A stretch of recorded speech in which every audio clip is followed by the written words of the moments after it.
friends, welcome to AtoZ Samayal. இன்னைக்கு நாம பார்க்க போறது ஒரு பரோட்டா வகைதாங்க. நாம இன்னைக்கு ஆலு பரோட்டா எப்படி செய்ய போறோம்னு பார்க்க போறோங்க.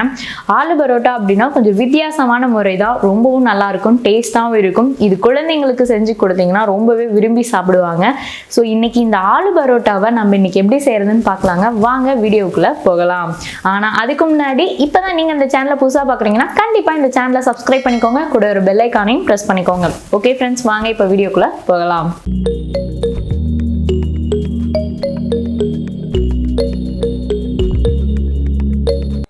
ஓகே ஃப்ரெண்ட்ஸ், இப்போ ஆலு பரோட்டா பண்ணுறதுக்கு ஃபர்ஸ்ட்டு நம்ம கோதுமை மாவு ஃபர்ஸ்ட்டு நம்ம பிசைஞ்சு எடுத்துக்கலாங்க. இப்போ அதுக்காக நான் வந்து ஒரு பவுல் வச்சுருக்கேன். இப்போ இதில் வந்துட்டு நான் கோதுமை மாவு வந்து ஆட் பண்ணிக்கிறேங்க. ஒரு 1 டம்ளர் அளவுக்கு நான் வந்துட்டு கோதுமை மாவு வந்து இதில் ஆட் பண்ணிக்கிறேன். இது பார்த்தீங்கன்னா ஒரு 3 பேர் வந்து சாப்பிட்ற அளவுக்கு இருக்கும். இப்போ வந்து நான் ஒரு 1 டம்ளர் அளவுக்கு நான் வந்துட்டு கோதுமை மாவு வந்து ஆட் பண்ணியிருக்கேங்க. இப்போ கோதுமை மாவு போட்டுட்டு இப்போ இது கூட வந்துட்டு இதுக்கு தேவையான அளவுக்கு வந்து உப்பு வந்து ஆட் பண்ணிக்கலாம். இப்போ உப்பு ஆட் பண்ணிட்டோம். அடுத்தது இதுக்கு தேவையான அளவுக்கு சோடா உப்பு வந்து கொஞ்சமாக வந்து ஆட் பண்ணிக்கலாங்க. ரொம்ப அதிகமாக ஆட் பண்ணக்கூடாது, சும்மா ஒரு பிஞ்ச் அளவுக்கு இருந்துச்சு அப்படின்னா போதும். இப்போ சோடா உப்பு வந்து ஆட் பண்ணிட்டோம். இப்போ இது ரெண்டுமே ஆட் பண்ணிட்டு ஃபர்ஸ்ட் வந்து இந்த உப்பு சோடாப்பு எல்லாமே ஒன்னோட ஒன்று மிக்ஸ் ஆகிற அளவுக்கு நம்ம நல்லா ஃபர்ஸ்ட் மாவை பெரட்டி விட்டுறலாம். மாவு பெரட்டி விட்டுட்டு அதுக்கப்புறமா கொஞ்சம் கொஞ்சமாக நம்ம வந்துட்டு தண்ணி ஊற்றி நம்ம வந்துட்டு சப்பாத்தி மாவு பிசைகிற பதத்துக்கு இதை நம்ம வந்து பிசைஞ்சு எடுத்துக்கணும். ஆல்ரெடி வந்து இந்த சப்பாத்தி மாவு பிசைகிற வீடியோ நான் வந்து ஆல்ரெடி போட்டிருக்கேன். ஸோ அந்த ட்ரிக்கில் யூஸ் பண்ணலாம். இது கூட நீங்கள் வந்துட்டு பால் வந்து யூஸ் பண்ணிக்கலாம். இன்னைக்கு நான் வந்து நார்மலாக தான் வந்துட்டு எதுவுமே இது பண்ணாமல் தான் செய்கிறேன். நீங்கள் உங்களுக்கு அந்த மாதிரி சப்பாத்தி வந்து நல்லா புஷ்ஷுன்னு வரணும் அப்படின்னா கண்டிப்பாக நீங்கள் அந்த மெத்தட் ட்ரை பண்ணலாம். ஸோ அந்த வீடியோட லிங்க்கை வந்து நான் ஐ பட்டனில் தரேங்க, செக் பண்ணி பாருங்கள். இப்போ பாருங்க, நான் கொஞ்சம் கொஞ்சமாக வந்துட்டு வாட்டர் யூஸ் பண்ணிட்டு இருக்கிறேன். வாட்டர் யூஸ் பண்ணிட்டு ரொம்ப தண்ணியாகவும் போயிடக்கூடாது, ரொம்பவும் கெட்டியாக இருக்கக்கூடாது. கரெக்டான பதத்தில் வந்து சப்பாத்தி மாவு எப்படி பிசையுமோ அந்த ஸ்டேஜுக்கு பிசைஞ்சுக்கணும்.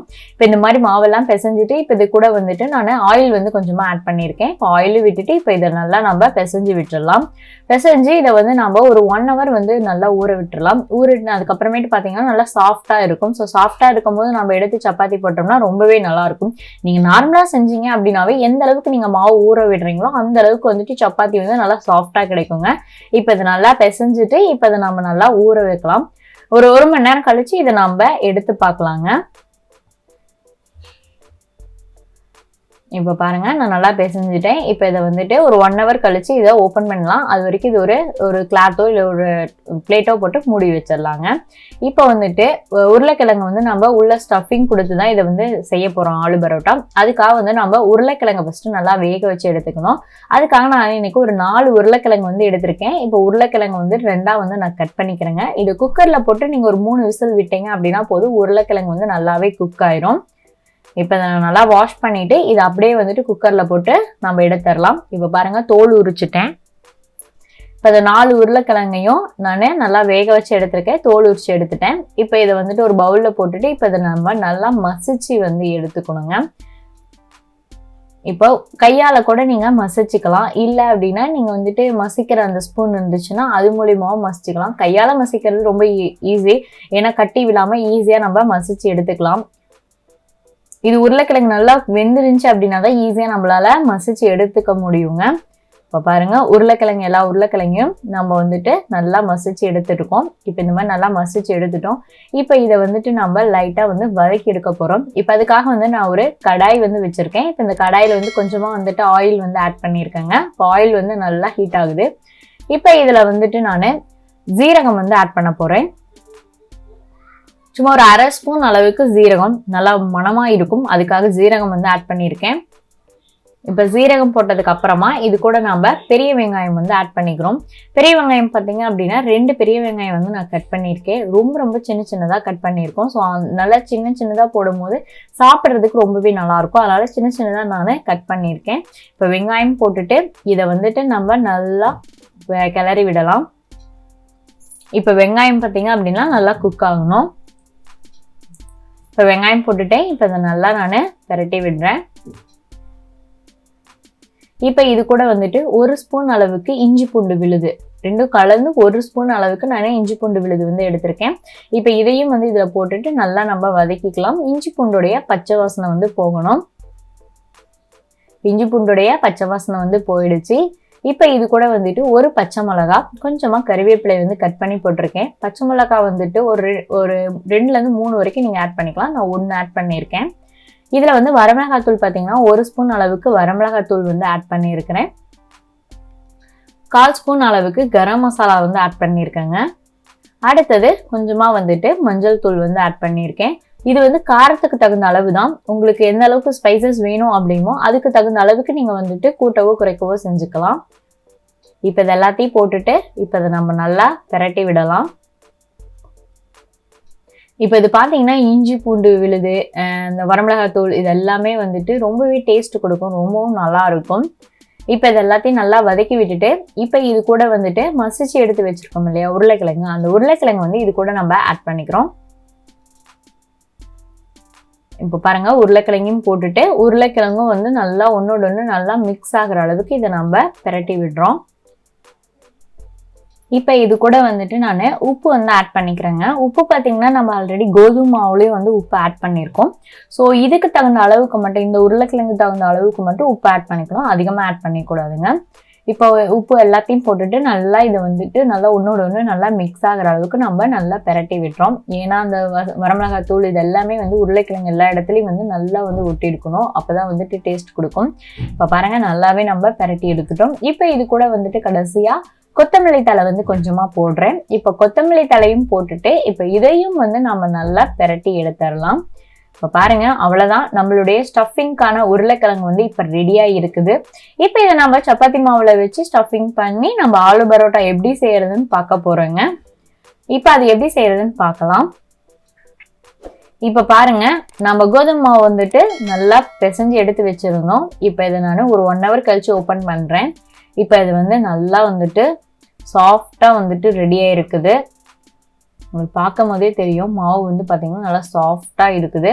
ஸோ இந்த ஸ்டேஜில் இருக்கும் போது தாங்க எடுக்கணும். இப்போ இந்த ஸ்டேஜில் இருக்கும்போது சப்பாத்தி போட்டோம்னா சாப்பிட்றதுக்கும் ரொம்ப சப்பாத்தி நல்லா சாஃப்டாக கிடைக்கும்.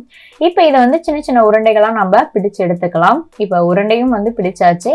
இப்போ இதை வச்சு நம்ம ஆலு பரோட்டா வந்து ரெடி பண்ணலாம். இப்போ இதுக்காக நான் வந்துட்டு ஒரு உருண்டை வந்து எடுத்துட்டு லைட்டாக வந்துட்டு இதை இந்த மாதிரி பண்ணிவிட்டு இதை வந்துட்டு முன்னாடியும் பின்னாடி கோதுமை மாவு படுற மாதிரி கோதுமை மாவில் போட்டு பிரட்டி எடுத்துட்டு இப்போ வச்சு நம்ம தேய்ச்சி எடுக்க போகிறோம். நீங்கள் சப்பாத்திக்கு நார்மலாக எப்படி தேய்ப்பீங்களோ சேம் அதே மெத்தடு தான், அதே இதில் நம்ம இதை வந்து தேய்ச்சி எடுத்துக்கலாம். இப்போ பாருங்கள் சப்பாத்தி போடுறதுக்கு எந்த மாதிரி தேய்ப்போமோ சேம் அதே மெத்தடு தாங்க. இப்போ இந்த மாதிரி நல்லா சப்பாத்தி மாவை நல்லா தேய்ச்சி எடுத்துட்டு இப்போ இதுக்கு நடுவில் வந்துட்டு ஸ்டஃபிங் வந்து வைக்க போகிறோம். அவ்வளோதான், வேறு எதுவுமே நம்ம வந்துட்டு இதில் பண்ண போகிறதில்ல. இப்போ இது நடுவில் வந்துட்டு உருளைக்கிழங்கு அந்த ரெடி பண்ணியிருக்கோம் இல்லையா, அதை வந்து இது நடுவில் வச்சுட்டு சுற்றியும் வந்துட்டு இதை க்ளோஸ் பண்ணணும். சென்டர் பிளேஸில் வச்சுட்டு சுற்றியும் வந்து க்ளோஸ் பண்ணி இந்த எக்ஸஸாக வருது பார்த்தீங்களா, அந்த பீசஸை மட்டும் நம்ம எடுத்துடலாம். இதை எடுக்கலாம் என்ன இருக்கும்னா அடியில் ரொம்ப ஒரு இடத்துல மட்டும் ரொம்ப மொத்தமாக இருக்கிற மாதிரி இருக்கும். இந்த மாதிரி எடுத்துட்டு நல்லா அதை வந்துட்டு ப்ரெஸ் பண்ணி விட்டுட்டு இதை வந்து திருப்பி போட்டுடலாம். அந்த சைடே வச்சு தேய்க்க வேணாங்க, இந்த பக்கம் வச்சு தேய்க்கணும். ரொம்பவும் ப்ரெஸ் பண்ண தேவையில்லை, நீங்கள் லைட்டாக தேய்ச்சிங்க அப்படின்னாவே போதும், நமக்கு வந்துட்டு கரெக்டாக அந்த ஷேப் வந்துடும். நீங்கள் ரொம்ப ப்ரெஸ் பண்ணிங்க அப்படின்னா உள்ளே வச்சுருக்க அந்த உருளைக்கிழங்கு ஸ்டஃபிங் வந்து வெளியே வந்துடும். ஸோ அதனால் தேய்க்கும் போது பார்த்து பொறுமையாக வந்து செய்யணும், ரொம்ப அழுத்தம் வந்து கொடுக்கக்கூடாது, மெதுவாக தான் செய்யணும். இப்போ பாருங்கள் நான் சுற்றியும் வந்துட்டு இதை வந்து நல்லா தேய்க்கிறேன். உங்களுக்கு தேய்ச்சிட்டு எப்படி இருக்குன்னு காட்டுறேன் பாருங்க. இப்போ பாருங்க தேய்ச்சாச்சு. இப்போ இதை நம்ம தோசைக்கல்ல போட்டு எடுக்க வேண்டியதுதான் நம்மளுடைய வேலை. இப்போ மீதி இருக்கிறது எல்லாத்தையும் நான் வந்து தேய்ச்சி எடுத்துக்கிறேன். இப்போ வந்து அதுக்காக ஒரு தோசைக்கல் வச்சுருக்கேன். இப்போ தோசைக்கல்ல வந்துட்டு கொஞ்சமாக வந்துட்டு ஆயில் விடுறேன். ஆயில் விட்டுட்டு சுற்றியும் வந்துட்டு அதை பிரட்டி விடுறேன். இப்போ பாருங்கள் சுற்றியும் அதை வந்து தடவி விட்டுட்டு இப்போ இதில் வந்துட்டு நம்ம தேய்ச்சி வச்சுருக்க அந்த சப்பாத்தி வந்து இதில் நம்ம போட்டு எடுக்கலாம். இப்போ தேய்ச்சி வச்சிருக்கிற சப்பாத்தி வந்து நான் இதில் போடுறேங்க. போட்டுட்டு சேம் சப்பாத்தி வந்து 2 பக்கமும் நம்ம ஹீட் பண்ணி எடுப்போம் இல்லையா, சேம் அதே மெத்தடு தான். 2 பக்கம் வெந்ததுக்கப்புறம் நம்ம எடுத்துருவோம். ஸோ அதே இதுலேயும் அதே தான். 2 பக்கம் வந்து வெந்ததுக்கு அப்புறமா இதையும் வந்து நமக்கு எடுத்துடலாம். இது கொஞ்சம் உருளைக்கிழங்கு உள்ள ஸ்டஃபிங் வச்சிருக்கனால கொஞ்சம் லைட்டாக மொத்தமாக இருக்கும். ஸோ ரொம்பவே நல்லாயிருக்கும். உள்ள உருளைக்கிழங்கு அந்த ஸ்பைசஸ் எல்லாமே இருக்கிறதுனால நீங்கள் சாப்பிட்றதுக்கு ரொம்பவே நல்லாயிருக்கும், டேஸ்ட்டாகவும் இருக்குங்க. இது நம்மளுடைய சூப்பரான சுவையான இன்னைக்கு ஆலு பரோட்டா எப்படி செய்யறதுன்னு இன்னைக்கு நம்ம பார்த்துட்டு இருக்கோம். இப்போ நம்மளுடைய ஆலு பரோட்டா வந்து ரெடி ஆகிட்டே இருக்குது. இப்போ இதில் வந்து நான் கொஞ்சமாக வந்துட்டு நெய் வந்து ஆட் பண்ணிக்கிறேன். நல்லா மனமாக இருக்கணும் அப்படின்னு நினச்சிங்கன்னா குழந்தைங்களுக்கு கொடுக்கும்போது நெய் ஆட் பண்ணி கொடுக்கலாம், ரொம்பவே நல்லாயிருக்கும். இப்போ வந்துட்டு நான் நெய் வந்து ஆட் பண்ணியிருக்கேன். ஸோ 2 பக்கம் நல்லா வேக வச்சு எடுக்கலாம். இப்போ பாருங்கள், 2 பக்கம் நல்லா நான் வேக வச்சு எடுக்கிறேன். ஸோ நம்மளுடைய சூப்பரான பொன்னிறமான ஆலு பரோட்டா வந்து இன்னைக்கு ரெடியாக இருக்குது. ஸோ ரொம்பவே ஈஸியான மெத்தடு தான். நம்ம நார்மலாக சப்பாத்தி செய்வோம், அதுக்குள்ளே உள்ள ஸ்டஃபிங் வச்சு செய்கிறோம், அவ்வளோதாங்க வித்தியாசம். ரொம்பவும் சிம்பிளான மெத்தடு. நீங்களும் இதை ட்ரை பண்ணி பாருங்கள். கண்டிப்பாக ட்ரை பண்ணிட்டு எப்படி இருந்துச்சுன்னு சொல்லி கமெண்டில் கண்டிப்பாக கமெண்ட் பண்ணுங்கள். இந்த மாதிரி உங்களுக்கு புதுவிதமான ரெசிபிகள் வேணும்னா கண்டிப்பாக இந்த சேனலை சப்ஸ்கிரைப் பண்ணிக்கோங்க, கூட ஒரு பெல் ஐகானையும் ப்ரெஸ் பண்ணிக்கோங்க. ஓகே ஃப்ரெண்ட்ஸ், மேலும் ஒரு வீடியோவுடன் சந்திக்கிறேன். வீடியோ பார்த்ததற்கு நன்றி.